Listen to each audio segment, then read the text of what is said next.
Hello everyone, ఈ వీడియోలో మనం OTBI రిపోర్ట్స్ని రెడ్వుడ్ పేజెస్లో ఎలా ఎంబెడ్ చేయొచ్చో చూద్దాం. మనం 2 మెథడ్స్ ఫాలో చేయొచ్చు.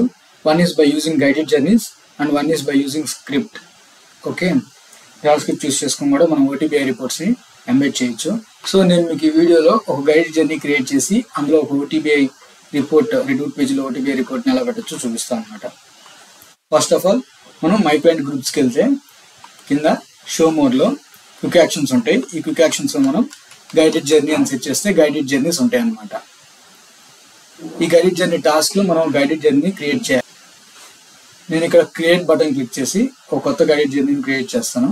క్రియేషన్ మెథడ్ న్యూ అని తీసుకున్నాను. నేమ్ వచ్చేసరికి నావిగేటర్ అని ఇస్తాను అనమాట. నేను ఇక్కడ గైడెడ్ జర్నీ నేమ్లో నావిగేటర్ అని ఇవ్వగానే కోడ్ నావిగేటర్ అని వస్తుంది. ఈ కోడ్ మనకి మెయిన్ ఇంపార్టెంట్. గైడెడ్ జర్నీ ఒక కోడ్ మనం ఎప్పుడైనా ఎడిట్ చేసుకోవచ్చు, బట్ టాస్క్ కోడ్ మట్టుకు మనం ఎడిట్ చేయలేం. సో ఇక్కడ నేమ్ నావిగేటర్, కోడ్ నావిగేటర్ అనే వచ్చింది.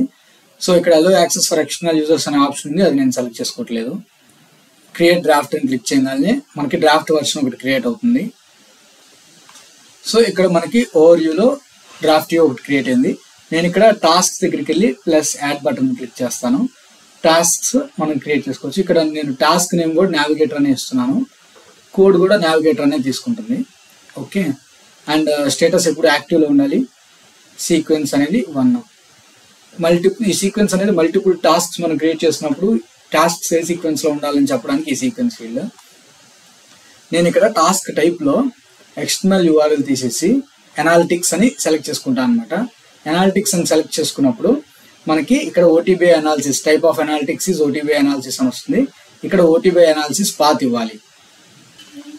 సో నేను ఇక్కడ OTBI పాత్ ఇస్తున్నాను. Okay, and clicking on save. మనం ఇలా సేవ్ చేసాం. సేవ్ చేయగానే ఈ టాస్క్ ఆటోమేటిక్ యాక్టివ్లో ఉంటుంది. నేను ఇప్పుడు ఏం చేస్తానంటే ఈ గైడెడ్ జర్నీని యాక్టివేట్ చేస్తాను. ఓకే, ఇప్పుడు ఒకసారి ఈ గైడెడ్ జర్నీని ప్రివ్యూ చూద్దాం. ప్రివ్యూ క్లిక్ చేయగానే మనకి గైడెడ్ జర్నీ ఇక్కడ షో మోర్ అని వస్తుంది, నావిగేటర్ అని. ఇక్కడ సెక్షన్ లెవెల్లో పెట్టేటట్టయితే గైడెడ్ జర్నీ టాస్క్ ఇలా నావిగేటర్ ఇలా వస్తాయి. సెక్షన్ లెవెల్లో కాకుండా హెడర్ లెవెల్లో పెడితే కనుక ఇక్కడ ఇలా షో మోర్ అని ఇలా వస్తుంది అనమాట. ఇక్కడ నేను నావిగేటర్ క్లిక్ చేయగానే నాకు సైడ్లో ఒక డ్రాయర్, పాపప్ డ్రాయర్ అంటారు దీన్ని, ఇది ఓపెన్ అయ్యి ఇందులో నాకు రిపోర్ట్ ఎంబెడ్ అవుతుంది, ఓపెన్ అవుతుంది. ఓకే, చూసారా నాకు రిపోర్ట్ లోడ్ అయింది. ఇక్కడ నాకు రిపోర్ట్ మొత్తం కనిపిస్తుంది, OTBI రిపోర్ట్. ఓకే, ఇప్పుడు దీన్ని మనం పేజ్లో ప్లేస్ చేద్దాం. సో ఇప్పుడు మనం ఈ గైడెడ్ జర్నీని పేజ్లో ప్లేస్ చేద్దాం. నేను ఈ గైడెడ్ జర్నీని ఏ పేజ్లో ప్లేస్ చేస్తున్నాను అంటే గ్లోబల్ అండ్ లోకల్ ట్రాన్స్ఫర్ అనే ఒక పేజ్ ఉంటుంది, అందులో చేద్దాం. ఇక్కడ లోకల్ అండ్ గ్లోబల్ ట్రాన్స్ఫర్ అని ఒక యాక్షన్ ఉంది మనకి. దీన్ని క్లిక్ చేస్తే మనల్ని లోకల్ అండ్ గ్లోబల్ ట్రాన్స్ఫర్ పేజీకి తీసుకెళ్తుంది.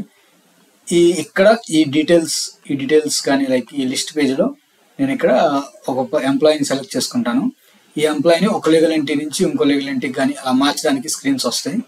ఈ పేజ్లో నేను మాడిఫికేషన్ చేస్తాను అనమాట. ఇక్కడ నేను edit page visual builder studio అని క్లిక్ చేస్తాను. ఈ పేజ్లో మనకి రైట్ సైడ్లో పేజ్ ప్రాపర్టీస్ ఉన్నాయి. ఈ పేజ్ ప్రాపర్టీస్లో నేను వెన్ అండ్ వై అని సెట్ చేస్తాను. వెన్ అండ్ వై సెక్షన్ దగ్గర మనం గైడెడ్ జర్నీ ప్లేస్ చేద్దాం. ఇక్కడ వెన్ అండ్ వై అని సెట్ చేయగానే set guided journeys code at the when and why section level అని, ఇది జర్నీస్ కోడ్ అనమాట. అంటే మనకి గైడెడ్ జర్నీ కోడ్ ఇవ్వాలి. మన గైడెడ్ జర్నీ కోడ్ ఏముంది, నావిగేటర్ అని ఉంది. ఇక్కడ నావిగేటర్ అని పెడుతున్నాను. అలానే టాస్క్ కోడ్ కూడా మనం సేమ్ నావిగేటర్ అని ఇచ్చాం. ఈ టాస్క్ కోడ్ దగ్గర మనం ప్లస్ క్లిక్ చేస్తే మనకి అరే వస్తుంది. అరే ఆఫ్ 0 ఇండెక్స్లో మనం ఇవ్వాలి, ఎందుకంటే మన గైడెడ్ జర్నీలో మల్టిపుల్ టాస్క్స్ ఉండొచ్చు. ఓకే, ఇక్కడ నేను నావిగేటర్ అని ఇస్తున్నాను. That's it. ఇప్పుడు మనం ఇక్కడ ఈ పేజ్లో చూసుకుంటే లాస్ట్లో నావిగేటర్ అని ఉంది. ఇప్పుడు నేను దీన్ని పబ్లిష్ చేసేస్తాను. పబ్లిష్ అయిపోయింది, క్లోజ్ చేస్తున్నా. మనం ఫ్రంట్ ఎండ్ నుంచి చెక్ చేద్దాం. సో నేను హోమ్ పేజ్కి వచ్చేసాను. Local and global transfer click చేస్తున్నాను. ఇక్కడ ఒక ఎంప్లాయీని సెలెక్ట్ చేసుకుంటున్నాను. ఇక్కడ చూస్తే మనకి వెన్ అండ్ వై సెక్షన్ ఉంది. వెన్ అండ్ వై సెక్షన్ లో నావిగేటర్ అని లాస్ట్ లో కనిపిస్తుంది. మనం సెక్షన్ లెవెల్లో పెట్టాం కాబట్టి ఇక్కడ లాస్ట్లో వస్తుంది, అది కూడా ఇలా లింక్లో వస్తుంది.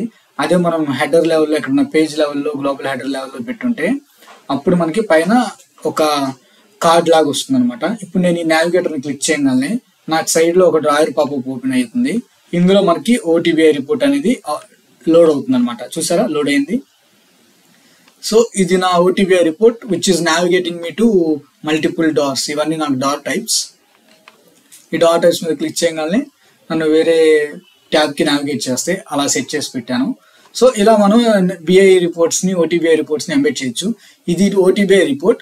BI రిపోర్ట్స్ని కూడా ఎలా ఎంబెడ్ చేయొచ్చు మనం నెక్స్ట్ వీడియోలో చూద్దాం. అండ్ ఇలా ఎంబెడ్ చేసిన OTBI రిపోర్ట్స్కి మనం పారామీటర్స్ ఎలా పాస్ చేయాలి, BI రిపోర్ట్స్కి పారామీటర్ ఎలా పాస్ చేయాలి అనేది కూడా మనం నెక్స్ట్ వీడియోస్లో చూద్దాం. Okay, thank you.